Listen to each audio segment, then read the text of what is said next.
Olá, eu sou a professora Vivian do Colégio Castro Alves e hoje estarei ministrando uma aula para as turmas de 7º ano. Falaremos um pouco mais das características dos reinos das plantas.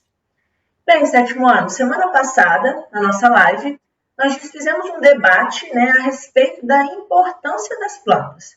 E acredito eu que a partir dessa nossa discussão, vocês puderam perceber o quão importante esse grupo de seres vivos são para todos os outros seres vivos do planeta Terra. Hoje nós vamos focar um pouquinho mais nas características gerais das plantas, tá? Nós vamos falar um pouquinho dessas características que as tornam tão importantes. Primeiro, antes da gente começar a falar exatamente da fisiologia, como que as plantas funcionam e tudo mais, vamos falar um pouquinho da área da ciência que estuda propriamente dito as plantas. Essa área recebe o nome de botânica e também a ecologia. A ecologia estuda os ecossistemas, E, querendo ou não, as plantas estão envolvidas nos ecossistemas, tá? A botânica é a área que estuda propriamente dito o grupo reino das plantas, tá bom? Vamos lá então, vou falar algumas características para vocês do grupo das plantas que são de extrema importância. Primeira coisa, as plantas são seres pluricelulares, ou seja, não temos uma planta formada por uma única célula, tá? Diferente, de outros reinos que nós vamos ver futuramente. Então, todas as plantas, desde as mais simples até as mais complexas, possuem várias células. Lembrando que a diferença de pluricelulares para multicelulares é que multicelulares não apresentam tecido verdadeiro, tá?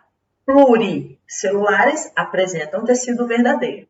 Outra coisa importante que não devemos esquecer é que as plantas são seres vivos autótrofos. Auto, o nome já diz, ele mesmo, certo?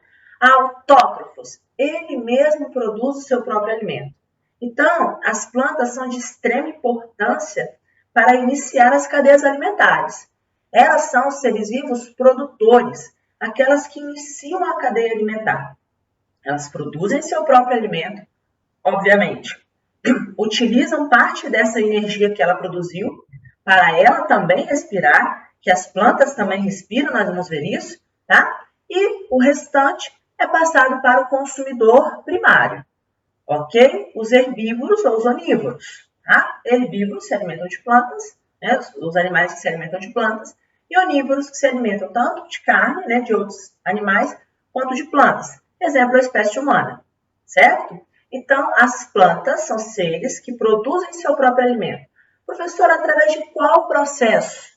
Através da fotossíntese. Se eu então perguntar para vocês, para que as plantas realizam fotossíntese? A resposta correta é para produzir o seu próprio alimento.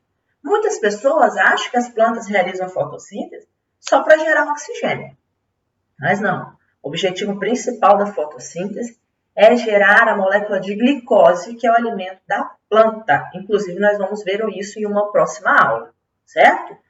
Nesse processo, que é uma reação química, o oxigênio ele será produzido, ok? Através da transformação, tá? Dos reagentes, e o oxigênio será um produto dessa reação química. Isso é muito importante que saibamos, tá? Outra característica muito importante das plantas é que na célula delas, elas vão apresentar uma organela que não vai estar presente nos animais, que são os cloroplastos. Lá dentro do cloroplasto que a fotossíntese acontece. Para que ocorra a fotossíntese, é necessário duas coisas muito importantes. A clorofila, que é esse pigmento que vai permitir que a fotossíntese aconteça, e luz, certo? Não necessariamente a luz solar. A luz solar ela é mais eficiente, tá? Mas luz. A luz ela vai ser a energia necessária para que a reação da fotossíntese aconteça. Calma que nós teremos uma aula só falando de fotossíntese e de respiração celular, certo? Vamos lá na página 33 da apostila, tá? Que eu vou mostrar um pouquinho mais a célula vegetal para vocês. Eu vou mostrar algumas estruturas que só estão presentes na célula vegetal. Acompanhe lá comigo. Então, aqui, ó, como vocês podem observar, lá na apostila de vocês, na página 33, nós temos uma ilustração que mostra para a gente uma célula vegetal, tá? Obviamente que essa ilustração aqui, ela é meramente ilustrativa, tá? Algumas organelas nem foram representadas aí. Lá no sexto ano, nós vimos, né, que as células possuem diversas organelas e que as organelas possuem funções muito importantes dentro da célula. E aqui eu vou mostrar para vocês algumas características e estruturas que são específicas da célula vegetal, certo? A primeira delas é o cloroplasto, tá vendo que eu mostrei para vocês? Lá no cloroplasto vai ser onde a fotossíntese vai acontecer. A maioria das plantas apresentam essa clorofila, que é o pigmento que vai dar a cor verde para as plantas e vai permitir a realização da fotossíntese, ok? Então, essa organela só vai estar presente, então, né, nas células vegetais e não nas células animais, ok? A parede celular, reparem que ela fica por volta da membrana plasmática. Nós já vimos, né, a função da membrana plasmática, e a parede celular, ela reveste a membrana, ou seja, é uma proteção maior para a célula vegetal, certo? Uma proteção. E outra, ela também dá sustentação à célula. Aqui ao centro, nós temos o vacúolo celular, tá? Que ele armazena substâncias em algumas plantas, né? Que apresentam substâncias nutritivas. Essas substâncias ficam aqui dentro. Armazenam também água e além de facilitar e atuar na digestão intracelular da célula vegetal. Repare que nós não temos aqui o lisossomo, que é uma organela presente nas células animais, que faz a digestão intracelular.